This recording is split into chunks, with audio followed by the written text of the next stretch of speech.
சத்திவேல் முருகனார், நான் உங்களிடமிருந்தே தொடங்குறேன். ஏற்கனவே இந்து சமய அறநிலையத்துறை சார்பில் ஒரு முத்தமிழ் முருகன் மாநாடு என்கிற ஒரு மாநாடு நடத்தப்பட்டது. அதனைத் தொடர்ந்து இந்து முன்னணி அமைப்பு சார்பில் இந்த முருக பக்தர்கள் மாநாடு நடத்தப்படுகிறது.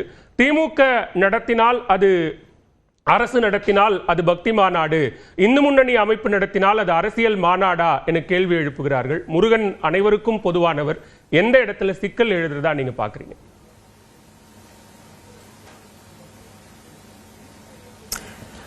அந்த கேள்வியிலேயே தொடக்கத்திலேயே சிக்கல் இருக்கு. என்னவென்றால் திமுக அரசு நடத்தினால் அப்படின்னா திமுக அரசு அது அவ்வளவுதான். திமுகன்றது ஆட்சியை கொடுத்துருக்காங்க மக்கள், அது வந்து நடக்குது அவ்வளவுதான். திமுக நடத்தலையே, அது என்ன கட்சியா நடத்துது? அது அறநிலையத்துறை என்பது அதனுடைய ஒரு துறை, அரசனுடைய ஒரு துறை நடத்துது.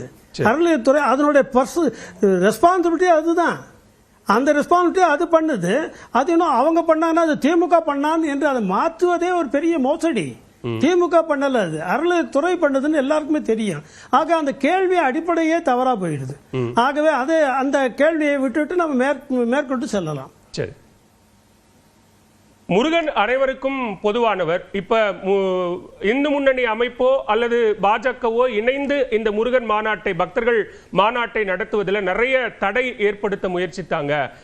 அனைவருக்கும் பொதுவானவராக முருகன் இருக்கும் போது அதை எல்லாரும் வழிபடுறதுல என்ன தவறு அப்படின்னு கேட்கிறாங்க.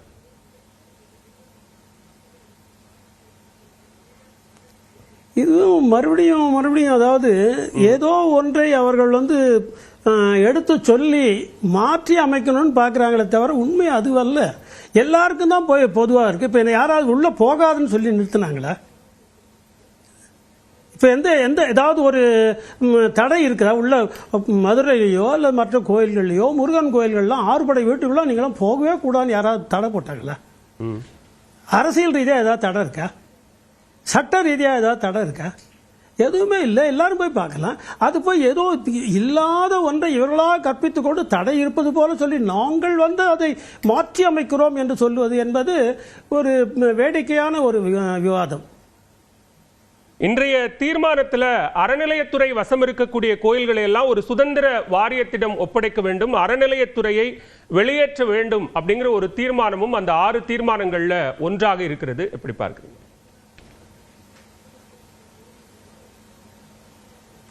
6 தீர்மானங்களுமே அது முழுக்க ஒரு அரசியல் மாநாடு என்பதை தெளிவாக எடுத்துரைக்கின்றன. ஒவ்வொரு தீர்மானமும் அதே தான் எடுத்து சொல்லுகின்றன.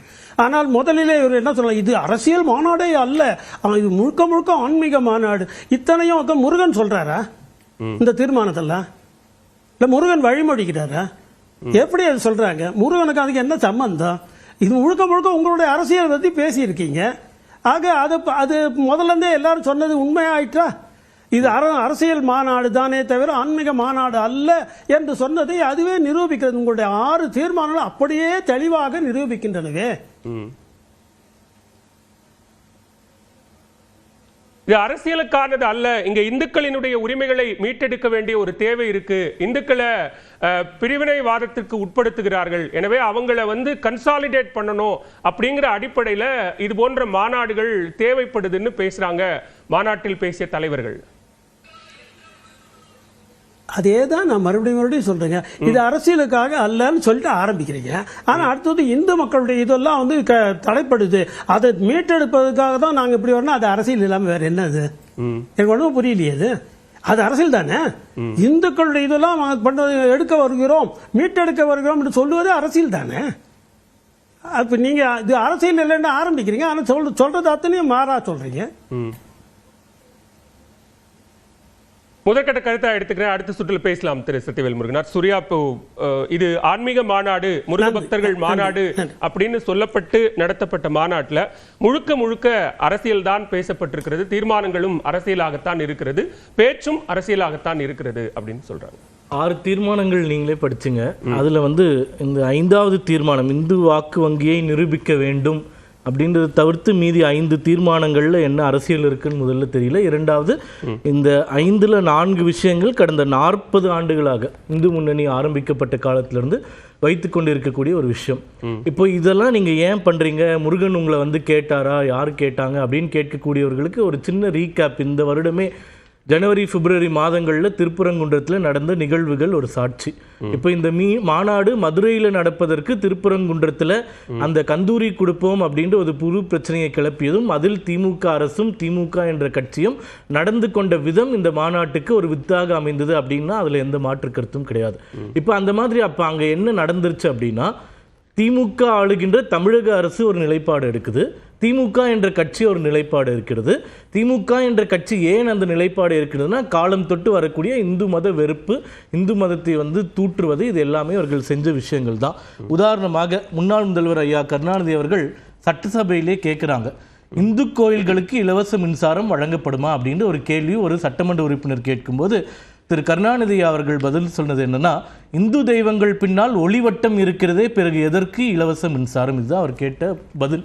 இது போன்ற நிகழ்கால அமைச்சர்கள் திமுக இருக்கக்கூடியவர்கள் ராசா இந்து மதத்தை பற்றி என்ன பேசினார், பொன்முடி சைவத்தையும் வைணவத்தை பற்றியும் எவ்வளவு கொச்சையாக பேசினார், உதயநிதி ஸ்டாலின் இந்துயிசமும் சனாதன தர்மமும் டெங்கு மலேரியா போன்றது அப்படின்றது ஏன் பேசினார், சிவசங்கர் என்கின்ற போக்குவரத்து துறை அமைச்சர் கடவுள் ராமர் வாழ்ந்ததற்கான ஆதாரமே இல்லை அப்படின்னு சொன்னதிலிருந்து 2 நாட்களுக்கு முன்பு உயர்கல்வித்துறை அமைச்சர் கோவிச்செழியன் சொன்னதான ராமர் வாழ்ந்ததற்கான எந்த ஒரு அடையாளமும் இல்லை, அது ஒரு கற்பனை கதை அப்படின்னு சொன்னது வரைக்கும், இவர்களுடைய அமைச்சரான ரகுபதி அவர்கள் ராமர் வழியில் இந்த ஆட்சி நடக்கிறது என்று சொன்னதற்கும் பல்வேறு முரண்பாடுகள். நீங்க காலம் தொட்டு மற்ற மதங்களை எல்லாம் தொடவே மாட்டீங்க, இந்து மதத்தை மட்டும் பழிச்சுட்டே இருப்பீங்க.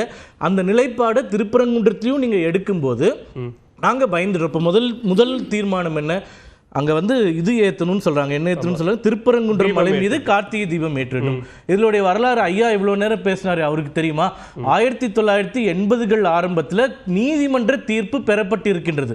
திருப்பரங்குன்றத்தில் மலை மீது அந்த தீபம் ஏற்ற வேண்டும் என்று நீதிமன்ற தீர்ப்பு இன்னைக்கு அவைலபிளாக இருக்கு. ஆனால் 2 வருடங்கள் மட்டுமே அந்த தீபம் ஏற்றப்பட்டது. இன்னைக்கு வரைக்கும் 40 ஆண்டுகளில் ஒரு வருடம் கூட உங்களால் அங்கே திருப்பரங்குன்றம் மலை முருகருக்கான மலை, அந்த மலையில் உங்களால் தீபம் ஏற்ற முடியவில்லை. இந்து முன்னணி 40 ஆண்டுகளாக போராடிட்டு வருது. ஏன் ஏற்ற முடியவில்லை? அந்த திருப்பரங்குன்றம் தீபத்தூண இஸ்லாமியர்கள் சொல்கிறார்கள், சிக்கந்தர் வந்ததற்கான அந்த இதுன்னு சொல்றாங்க. என்ன தூணுன்னு சொல்றாங்கன்னா, சிக்கந்தர் வந்ததுக்கான அந்த பிடிச்சிட்டு வந்த தூணாது, அதனால அங்க நீங்க விளக்கு ஏற்றக்கூடாது, தீபம் ஏற்றக்கூடாதுன்னு இன்னைக்கு வரைக்கும் பிரச்சனை பண்ணிட்டு இருக்காங்க. குறைந்தபட்சம் இந்த திமுக அரசிற்கு நீதிமன்ற தீர்ப்பில் இருக்கக்கூடிய தீபத்தை ஏற்றுவதற்காக தைரியம் இருக்கின்றதா? இல்லை. ஏனென்றால் வாக்கு வங்கி அரசு கடந்த காலங்களில் இந்த விவகாரம் ஏன் பேசப்படல? அதுதான் பிரச்சனை. இந்து முன்னணி ஒவ்வொரு ஆண்டும் இந்த பிரச்சனையை பேசிட்டு போராட்டம் செஞ்சுக்கிட்டே தான் இருக்கும். ஆனா இன்னைக்கு கவனம் பெறுவதற்கு காரணம் ஏனென்றால், இவ்வளவு பெரிய மாநாடு போட்டு இந்த வரலாற்று விஷயங்களை நாங்க சொல்றோம். இவ்வளவு நாட்கள்ல எங்களுக்கு ஊடக சப்போர்ட் இல்ல, மற்ற விஷயங்கள் இல்ல, எதுவுமே கிடையாது. அதனால நாங்க பேசிட்டு இருக்கோம். இப்போ ஒன்னு கேட்கிறேன், இப்போ சிக்கந்தர் மலைன்னு சொல்றது யார் சொல்றாருன்னா, திமுக கூட்டணியின் சார்பாக வெற்றி பெற்ற நவாஸ்கனி எனும் எம்பி திருப்பரங்குன்றம் மலையை சிக்கந்தர் மலை அப்படின்னு சொல்றாரு. அப்ப ஐயா இப்ப பேசினார் இல்லையா, அவர் ஏதாச்சும் எதிர்ப்பு தெரிவிச்சாரா? அது சிக்கந்தர் மலையா, இல்ல முருகர் மலையா, திருப்பரங்குன்றம் மலையா, கந்தனுக்கான மலையா அப்படின்றதுல உங்களுக்கு ஏதாச்சும் கருத்து இருக்கின்றதா? அப்ப மீண்டும் மீண்டும் இந்த வரலாற்று அழிப்பு கடந்த 400 ஆண்டுகளில் இந்தியாவிலிருந்து எத்தனை பகுதிகள் பிரிந்து போயிருக்கின்றன? பாகிஸ்தான் ஏன் உருவாச்சு, பங்களாதேஷ் ஏன் உருவாச்சு, ஆப்கானிஸ்தான் ஏன் உருவாச்சு? வரலாற்றில் 600-200 ஆண்டுகளில் இந்துக்களே வாழ்ந்த இத்தனை பெரிய நிலப்பரப்புல இன்னைக்கு